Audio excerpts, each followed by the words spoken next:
Oil from the spill is gone, disappeared, and the remaining oil poses little additional risk to the Gulf. So was Tony Hayward right after all? John Hofmeister, former president of Shell Oil, says, doesn't matter, Hayward was still way out of line, but John, was he right? Well, his timing in making that statement could not have been worse, David. I understand, but was he right? Everybody in the industry knew that in that hot, steamy Gulf of Mexico, the oil would dissipate very, very quickly once it got under the hot sun. So the answer is yes, he was right, correct?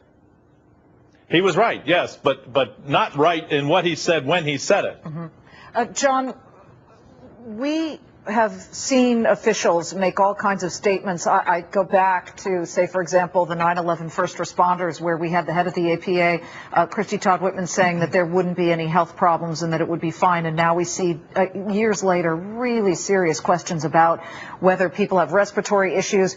What about the fact that oil is, of course, hydrocarbons, which can be cancer-causing agents? People were dealing with the cleanup issues, et cetera. And then there were entire little islands off the coast of the Gulf states that were just drenched. And in fact, our own reporters were saying that this island is dead. You know, you've got all of the wildlife there. What if the birds eat it? There could be issues here with the biology of the entire region.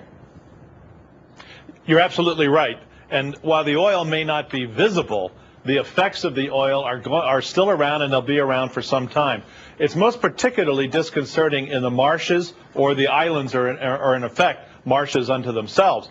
And that oil will cling to the dirt. It'll get into the root systems. It will weaken the overall island or marshlands. And so that is something that we still have to concentrate on. And the whole effort to rebuild that coastal area, all the wetlands, that needs to be pursued with great vigor. I mean, this is a land that is disappearing on us, and the oil didn't help one bit. But oil way out in the ocean, when it is coagulating and is visible, it's a mess. The dispersants helped break it up, and the massive use of the dispersants was an effort to make the oil less visible quickly. But we don't know, you're exactly right, the food chain effects of that hydrocarbon in the body, in the food chain of the ocean. We don't know what that's going to mean, and we'll have to follow it. Yeah, and the disbursements could last for years and years. It's going to take years to figure out what exactly happened in the food chain. John Hofmeister, great to see you, Shell Oil president. Thank you very much. Thanks, John. Thanks very much. Well, the first ballot box test of the new health